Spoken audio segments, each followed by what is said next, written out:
আসসালামু আলাইকুম সবাইকে ওয়েলকাম করছি ক্রিপ্টোকারেন্সির আজকের গুরুত্বপূর্ণ মার্কেট আপডেট ভিডিওতে। সো আজকের ভিডিওটা একটু অন্য ধরনের হবে। আজকের ভিডিওতে নিউজের চাইতেও ডাটা, প্রবাবিলিটি অ্যান্ড ফাস্ট এই তিনটাতে আমরা বেশি ফোকাস করব, যাতে করে আপনারা মার্কেটের বর্তমান অবস্থা এবং করণীয় সম্পর্কে পরিষ্কার ধারণা পেতে পারেন। যাই হোক, মার্কেটের বর্তমান স্ট্রাকচার দেখে ম্যাক্সিমাম সকলের সাইকোলজিতে একটা কথাই আসবে যে crypto market scam or crypto market zero হয়ে যাবে নাকি। This is called psychology. তো ক্রিপ্টো রিলেটেড কন্টেন্ট অনেকে ক্রিয়েট করলেও সাইকোলজি নিয়ে খুব কম সংখ্যক ক্রিয়েটরই আছে কথা বলে। দ্যাটস ওয়াই আমরা কিন্তু সাইকোলজিতে খুবই দুর্বল। ঠিক আছে, তো আজকের ভিডিওর প্রথম পার্টে ক্রিপ্টো মার্কেটের সাথে নিজেদের সাইকোলজি অ্যানালাইসিস করব, প্লাস মাইনিং কস্টের ব্যাপারটা ক্লিয়ার করব। দ্বিতীয় পার্টে বেশ কিছু নিউজ অ্যান্ড কিছু গুরুত্বপূর্ণ ডাটা আমরা অ্যানালাইসিস করার চেষ্টা করব, অ্যান্ড ভিডিওর লাস্ট পার্টে হয়তোবা টেকনিক্যাল নিয়ে কথা বলবো। তার আগে অবশ্যই ওই যে ভিডিও দেখেন অথচ লাইক দেন না, ক্রিপ্টো র্যাঙ্কিংয়ে পৃথিবীর 1 নম্বরে চলে যাওয়ার সম্ভাবনা আমি আপনার ভিতরেই দেখতে পাচ্ছি। আর মিয়া লাইক দেন মিয়া। তো ভিডিও শুরু করার আগে একটি ডিসক্লেমার, এই ভিডিওটি শুধুমাত্র একটি এডুকেশনাল ভিডিও, কোনো ফাইন্যান্সিয়াল অ্যাডভাইস নয়, শুধুমাত্র একটি এডুকেশনাল ভিডিও। যারা স্টিল আমাদের টেলিগ্রাম চ্যানেলটিতে জয়েন করেননি, ভিডিও ডিসক্রিপশন বক্সে টেলিগ্রাম চ্যানেলের লিঙ্ক পেয়ে যাবেন।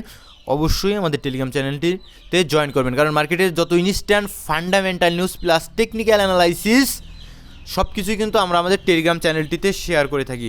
সুতরাং টেলিগ্রাম চ্যানেলটিতে অবশ্যই জয়েন থাকবেন মার্কেটের সমস্ত আপডেট পেতে। প্রথম কমেন্টে এবং ভিডিও ডিসক্রিপশন বক্সে লিঙ্ক পেয়ে যাবেন। সো 1 নাম্বার, আমরা ভিডিও শুরুতে যেই বিষয়টা নিয়ে অ্যানালাইসিস করব, যে বিটকয়েনের সাথে নিজেদের সাইকোলজি অ্যানালাইসিস করব, প্লাস মাইনিং কস্টের বিষয়টা আমরা প্রথমেই ক্লিয়ার করব। ঠিক আছে, সো দেখুন, বিখ্যাত ইনভেস্টর ওয়ারেন বাফেট বলেছিলেন, be fearful when others are greedy and be greedy when others are fearful. কত সুন্দর সাইকোলজি, হাউ নাইস, কত সুন্দর পরিষ্কার চিন্তাভাবনা। এই কারণেই তারা বিখ্যাত, শুধুমাত্র এই সমস্ত চিন্তা ভাবনার কারণেই কিন্তু তারা বিখ্যাত। আমরা যেভাবে চিন্তা করি ঠিক তার উল্টো তারা চিন্তা করে।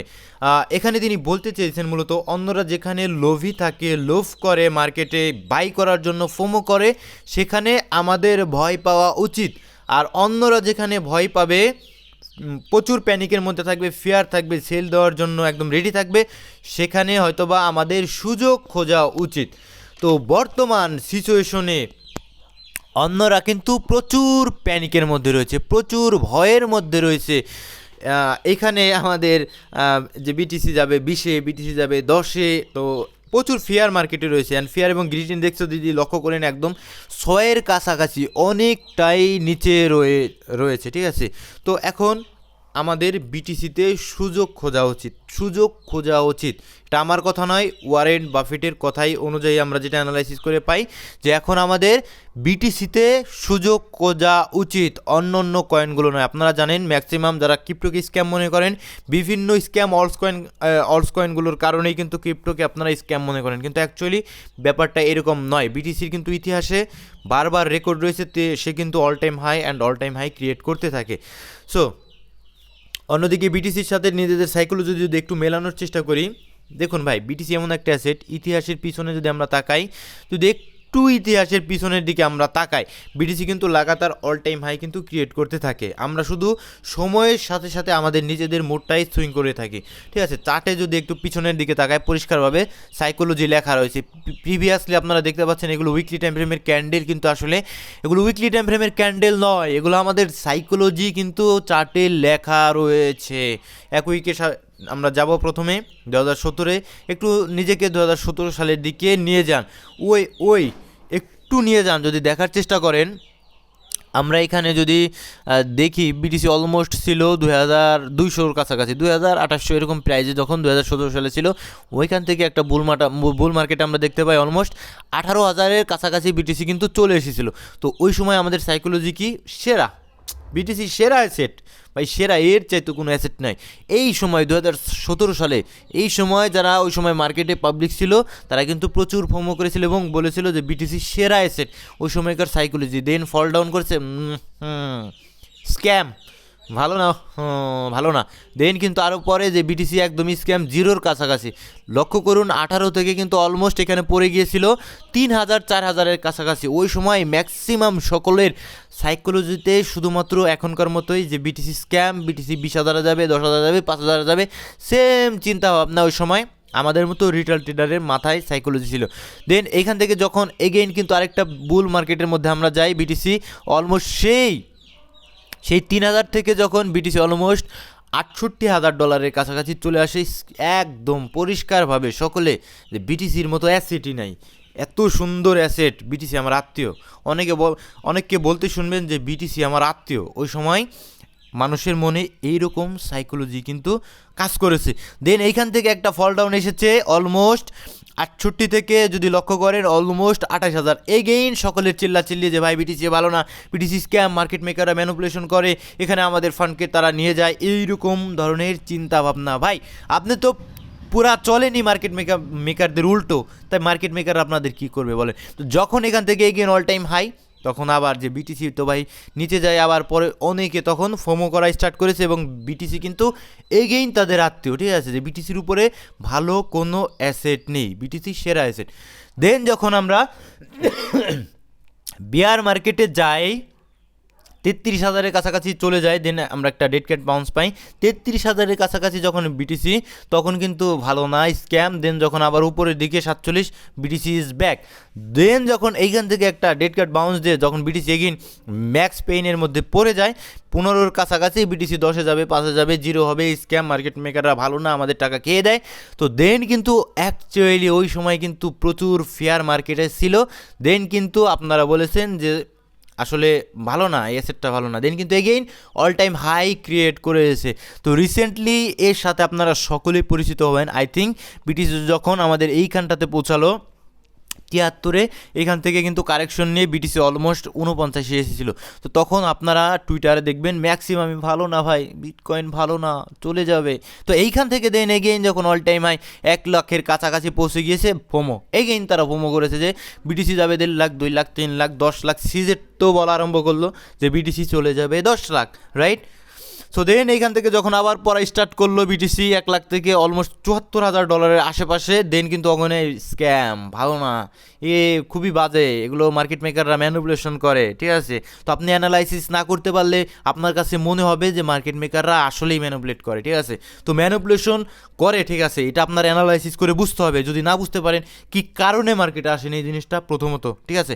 দ্বিতীয়ত এখান থেকে যখন BTC again all time high একদম টপ ক্রিয়েট করলো 1,26,000, দেন ওখানে যাবে 1,33,000, যাবে 1,45,000, যাবে 1.5 লাখ, 1,70,000, অনেকে বললো যাবে 5 লাখ। তো বিষয়টা এরকম নয়, এই জায়গায় কিন্তু ম্যাক্সিমাম লোক ফোমো করেছে, বিশেষ করে অল্টস কয়েনগুলোতে, বিটিসিতে, ইথিরিয়ামে ফোমো করেছে, ঠিক আছে। তো এইগুলো করা কিন্তু ওয়ারেন বাফেটের মতে পুরোপুরি কিন্তু বোকামি, ঠিক আছে।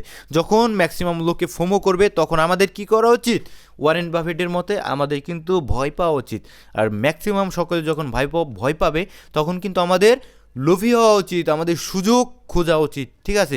সো সেম এগেইন আমাদের টপ থেকে যখন বিটিসি পড়লো, দেখুন একদম সাইকোলজি লেখা রয়েছে ভাই, এখান থেকে যখন বিটিসি পড়লো কোথায় 82,000-এ, তো ম্যাক্সিমাম সকলে যে বিটিসি ভাই ভালো না, ঠিক আছে, স্ক্যাম, মার্কেট মেকাররা ম্যানিপুলেশন করেছে। তো এইখান থেকে যখন বিটিসি আবার 97-তে উঠলো তখন আবার সকলে ফোমো করে স্টার্ট করলো যে BTC is back, BTC is back.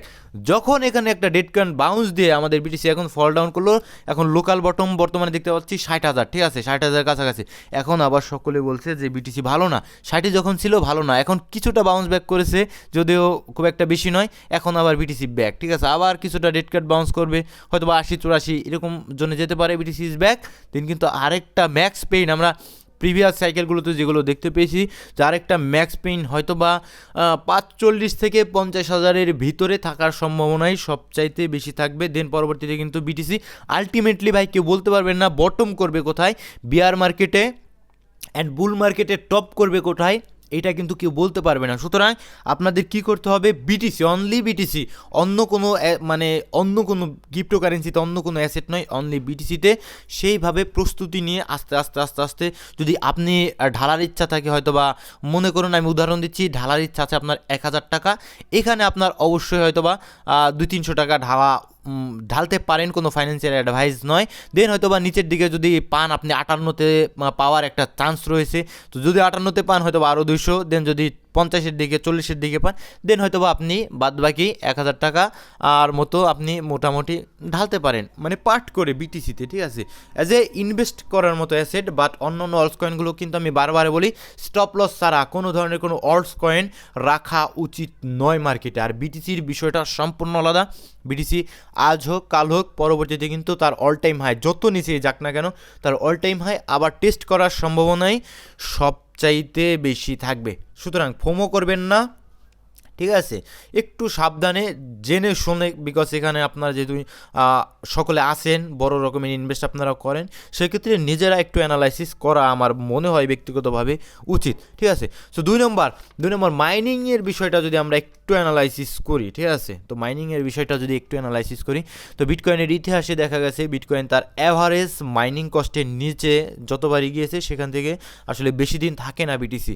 এই কারণে ওয়ার্ল্ডের বড় বড় যারা অ্যানালাইসিস্ট রয়েছে বিটিসির আসলে ওয়ার্ল্ডের বড় বড় যেগুলো অ্যানালাইসিস রয়েছে তারা অ্যাভারেজ মাইনিং কস্টকে আসলে বিটিসির ফ্লোর প্রাইস হিসেবে ধরে থাকে, ঠিক আছে। সো বিটিসির মাইনিং কস্ট আসলে যদি বিটিসি তার মাইনিং কস্টের নিচে যায় সেক্ষেত্রে আসলে প্রবলেম কী হয় বলেন, বেশি দিন থাকে না কেন। দেখুন 1 নম্বর বিটিসি যদি মাইনিং কস্টে, যেখানে আমার এই ইন্ডিকেটরগুলো যদি আমি কিছুটা বন্ধ করার চেষ্টা করি সেক্ষেত্রে এখানে শুধু মাইনিং কস্ট, বিটিসির অ্যাভারেজ মাইনিং কস্ট থাকবে এখানে, ঠিক আছে। এটা একটা ইন্ডিকেটর আপনারা সকলেই পাবেন, ট্রেনিং ইন্ডিকেটরে যাবেন, বিটিসি মাইনিং কস্ট লিখে সার্চ দেবেন, একদম পেয়ে যাবেন, ঠিক আছে।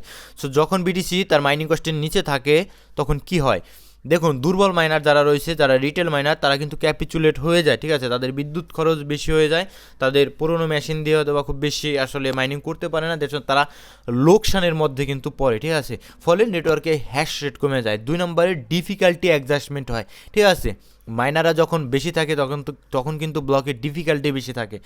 সো ডিফিকাল্টি অ্যাডজাস্টমেন্ট হয়, এই কারণেই কিন্তু আসলে রিটেল মাইনারদের আসলে অ্যালগোরিদমে ক্যাপিচুলেট করার প্রয়োজন পড়ে। সো ডিফিকাল্টি অ্যাডজাস্টমেন্ট কি বিষয়টা কি, আসলে কিছু সময় পর বিটকয়েন নেটওয়ার্ক কিছু আসলে মাইনিং ডিফিকাল্টি কমিয়ে দেয়, ঠিক আছে, কমিয়ে দেয় যাতে করে আসলে যখন আপনারা দেখতে পারবেন যে বিটকয়েনে আসলে মাইনিং কস্টের নিচে রয়েছে, দেন অনেক মাইনার রিটেল মাইনার তারা কিন্তু মার্কেট থেকে আউট হয়ে যাবে। ফলশ্রুতিতে কিন্তু যারা আসলে টিকে থাকবে তারা কিন্তু কম মাইনার দিয়েও কিন্তু বেশি পরিমাণ ব্লক ক্রিয়েট করতে পারবে, অ্যান্ড কিন্তু সেক্ষেত্রে কিন্তু বেশি বিটিসি রিওয়ার্ড হিসেবে তারা কিন্তু বেশি বিটিসি পাবে, ঠিক আছে। দ্যাটস ওয়াই মাইনার আসলে ক্যাপিচুলেট করার প্রয়োজন পড়ে। অ্যান্ড 3 নম্বরে বিক্রির চাপ সাময়িকভাবে হয়তো বা বাড়তে পারে, কী কারণে, যারা আসলে রিটেল মাইনার বলতে পারেন, রিটেল আসলে ইনস্টিটিউট, ছোটো ছোটো ইনস্টিটিউট, তাদের আসলে যখন খরচ বেশি হয়ে যায় তারা কিন্তু ভাই আসলে খরচটা মেটাতে বিটিসি কিন্তু কিছুটা সেল দেওয়ার চেষ্টা করে, ঠিক আছে। দ্যাটস ওয়াই সাময়িক কিন্তু বিক্রির চাপ বাড়ে, দেন দীর্ঘস্থায়ী দাম বাড়ার ভিত্তি তৈরি হয়। এটা ম্যাক্সিমাম সময় হয়ে থাকে। ইতিহাসে দেখা গেছে বিটিসি যখনই মাইনিং কস্টের কাছাকাছি বা নিচে যায় তখনই কিন্তু সেটাকে ফ্লোর প্রাইস হিসেবে ধরা হয়, অ্যান্ড সেখান থেকে কিন্তু বিটিসি দীর্ঘস্থায়ী স্ট্রং হয়ে কিন্তু বিটিসি আবার উপরের দিকে চলে যায়, ঠিক আছে। সো প্রিভিয়াস ডাটা আমার 15 সালের আগের ডাটাগুলো নেই, আমি যদি একটু দেখানোর চেষ্টা করতাম সেক্ষেত্রে 2015 সালে বিটকয়েন কিন্তু $200 নিচে চলে গিয়েছিল, তো অনেক মাইনার কিন্তু তখন আউট হয়ে গিয়েছিল। দেন পরবর্তীতে কিন্তু 2016-17 আমরা বুল মার্কেট পেয়েছি, অ্যান্ড 17-18-তে যদি একটু জুম করি এটা পাবো, এই যে দেখুন 18-র দিকে, ঠিক আছে, মাইনিং কস্টের নিচে কিন্তু বিটিসি চলে গিয়েছিল, ঠিক আছে। তো ডিসেম্বরের দিকে মাইনিং কস্টের নিচে যেহেতু গিয়েছিল তখন কিন্তু আসলে কী হয়েছিল, তার পরবর্তীতে 19-20-এ কিন্তু আমরা ম্যাসিভ একটা বুল মার্কেট দেখতে পেয়েছি। এখানে যে রিটেল মাইনারগুলো ছিল তাদের ক্যাপিচুলেট করে দেন মার্কেট উপরের দিকে চলে গিয়েছে। অ্যান্ড আমরা যদি 20-এর দিকে একটু লক্ষ্য করি, এই যে দেখুন মাইনিং কস্টের নিচে বিটিসি অলমোস্ট কয়েকটা সপ্তাহ কিন্তু স্টে করেছিল, কয়েক মাস সব এখানে স্টে করেছিল, দেন কিন্তু এগেইন কিন্তু বিটিসি বুল রান এগেইন কিন্তু তার অল টাইম হাই ক্রিয়েট করছে। তারপরে আমরা দেখতে পেয়েছি যে 2022 সালে একবার দেখতে পেয়েছিলাম যে মাইনিং কস্টের নিচে ছিল, দেন আমাদের এখানে করোনার একটা প্রভাব ছিল, দেন পরবর্তীতে 23 সালেও মাইনিং কস্টের নিচে উইক মেরেছিল, 23-এ আবার উইক মেরেছিল, অ্যান্ড আমাদের 23-এ কিন্তু আবার উইক মেরেছিল। এখানে কয়েক মাস 6 মাসের উপরে কিন্তু বিটকয়েন তার মাইনিং কস্টে নিচে ছিল, এখানে ম্যাক্সিমাম রিটেল মাইনার যারা ছিল তারা কিন্তু আউট হয়ে গিয়েছিল। দেন পরবর্তীতে কিন্তু বিটিসি স্ট্রংলি কাম ব্যাক করেছে এবং একদম আমরা বুল মার্কেটের মধ্যে চলে গিয়েছিলাম, ঠিক আছে। সো এইবার আমাদের কারেন্ট মাইনিং কস্টের দেখতে পাচ্ছেন যে 71,000-এর আশেপাশে রয়েছে ভাই, ঠিক আছে। তো নিচের দিকে আসবে অবশ্যই, এখানে আসবে না তা নয়, এটা একটা ফ্লোর প্রাইসের নিচে যতদিন থাকবে মনে করবেন যে বিভিন্ন রিটেল মাইনার যারা রয়েছে তারা কিন্তু লস করছে। তো তারা যতক্ষণ লস করবে তারপরে কিন্তু মার্কেট অ্যাকচুয়ালি কয়েক সপ্তাহ অথবা কয়েক মাস পরে কিন্তু মার্কেট স্ট্রংলি এগেইন ব্যাক করারই চান্স থাকবে, ঠিক আছে। এটা নিয়ে ঘাবড়ানোর কোনো কিছুই নেই। তো অ্যাজ এ আমরা ইনভেস্টর হিসেবে এই যে ইন্ডিকেটর এটাকে কিন্তু আমরা ফ্লোর প্রাইস হিসেবে ধরতে পারি। তো নিচের দিকে আসতেই পারে ভাই, 58-তে আসার সম্ভাবনা রয়েছে, নিচে হয়তো বা ম্যাক্সিমাম 45 পর্যন্ত আসার সম্ভাবনা রয়েছে। দেন কিন্তু এগেইন এতটুকু বলা যায় মার্কেট কিন্তু এগেইন উপরের দিকে কাম ব্যাক করবে। সো এত বক করার কারণ এইটাই আপনাদের বোঝানো, ঠিক আছে। সো ভিডিও অত্যন্ত লং হয়ে গেল। আজকে আমরা কি বলবো, আমরা কিছু একটা নিউজ প্রথমে দেখার চেষ্টা করব। দেখুন, ইরানের সাথে যে ইউএসের জয় ঝামেলা, সেই একটা ডিল হওয়ার কথা, ডিল নয় জাস্ট আলোচনা হওয়ার কথা ছিল কোথায়, আমাদের তুরস্কে। তো তুরস্ক থেকে কিন্তু বর্তমানে ওমানের দিকে নেওয়া হয়েছে। আমেরিকা সম্ভবত তুরস্কের আমাদের ইরান সম্ভবত তুরস্কের মধ্যস্থতা এটা কিন্তু মানবে না সম্ভবত। দেন তারা কিন্তু ওমানে ডেট ফিক্সড করছে, তারা কিন্তু ওমানে আলোচনা করবে। খুব বেশি ফলশ্রুত হবে বলে মনে হয় না, কারণ তারা দুইজনই কিন্তু ঘাটতেরার মতোই বলতে পারেন, ঠিক আছে। সো গভর্নমেন্ট শাটডাউনের যে বিষয়টা এগেন কিন্তু আমাদের ফেব্রুয়ারি 14 তারিখের মধ্যে গভর্নমেন্ট শাটডাউন হওয়ার চান্স কিন্তু আরও বেড়ে গিয়েছে 66%-এর মতো। সুতরাং আবার কিন্তু গভর্নমেন্ট শাটডাউন আসার সম্ভাবনা রয়েছে মার্কেটে, ঠিক আছে। তো সেক্ষেত্রে আমাদের একটু সাবধানে থাকতে হবে। অ্যান্ড ইকোনমিক ক্যালেন্ডার আজকে দেখানোর কোনো প্রয়োজন নেই, কারণ ভিডিও অলমোস্ট লং হয়ে যাচ্ছে। ডাটা ইটিএফ ডাটা যদি লক্ষ্য করেন সেক্ষেত্রে আমরা গতকাল দেখতে পেয়েছি কিছুটা অ্যাকুমুলেশন, এগেন কিন্তু খুব বেশি খুশি হওয়ার কারণে এটা জাস্ট আমাদের অনেক বড় ফল ডাউনের পরে কিন্তু জাস্ট একটা বাউন্স ব্যাক রিলিফ র্যালি হালকা, এটা কিন্তু খুব বেশি একদম আমাদের খুশি হওয়ার কোনো কারণ আপাতত আমি দেখছি না। টেকনিক্যালে আসলে মান্থলিতে ইমব্যালেন্স থেকে রিয়াক্ট পেয়েছে, আমাদের এই সাপোর্টটাকেও রাখতে পারেনি, জাস্ট নিচে চলে গিয়েছিল লিকুইডেশন নেওয়ার জন্য। অ্যান্ড আমাদের শর্টার টাইম ফ্রেমে, উইকলি টাইম ফ্রেমে আমরা যদি লক্ষ্য করি, আমরা এখানে আমাদের ইএমএ যদি একটু ধরার চেষ্টা করি, সেই ক্ষেত্রে এটা আমাদের এই যে এইটা ধরার চেষ্টা করব, সেক্ষেত্রে আমাদের 200 moving average, weekly moving average, ঠিক আছে, এক্সপোনেনশিয়াল মুভিং অ্যাভারেজ যদি লক্ষ্য করেন জাস্ট ট্যাপ করেছে, যদি এর উপরে ক্লোজ দিতে পারে, আর সম্ভবত একদিন 12 ঘন্টার কাছাকাছি রয়েছে, সেক্ষেত্রে হয়তো বা আমরা একটা বাউন্স ব্যাক 85 পর্যন্ত হয়তো বা নিচেও 84-85 দিকে হয়তো বা এক্সপেক্ট করতে পারি। আর আনটিল যদি এর নিচে ক্লোজ দেয় মার্কেট কিন্তু আমাদের ওই 58-র কাছাকাছি প্রবেশ করতে পারে, যেখানে আমাদের 200 উইকলি সিম্পল মুভিং অ্যাভারেজ রয়েছে। তো সেটা ব্রেকডাউন দিলে আরও নিচে পুরোপুরি ক্যাপিচুলেশন করা হবে মাইনারদের, দেন হয়তো বা বিটিসি বাউন্স ব্যাক করতে পারে। এখন মার্কেটে প্রচুর ফেয়ার রয়েছে, একদম খুব বেশি বেয়ারিশ হয়ে যাব না আমরা এখন বিটিসিতে, অন্যান্য স্ট্রং কয়েনে নয়, শুধুমাত্র বিটিসিতে সুযোগ খোঁজার চেষ্টা করব, ঠিক আছে, স্টপ লস ছাড়া যদি বলার চেষ্টা করেন, ঠিক আছে। সো ভালো থাকবেন, সুস্থ থাকবেন, দেখা হচ্ছে পরবর্তী কোনো ভিডিওতে। আর ইউএসডিটি ডমিনেন্স নিয়ে আমি হয়তো বা আগামী ভিডিওতে, অলমোস্ট ইউএসডিটি ডমিনেন্স আমাদের টপের কাছাকাছি রয়েছে, টপ করার সম্ভাবনা রয়েছে খুব দ্রুত। ভালো থাকবেন, সুস্থ থাকবেন, দেখা হচ্ছে পরবর্তী কোনো ভিডিওতে। আসসালামু আলাইকুম রহমতুল্লাহি ওয়া বারাকাতুহু।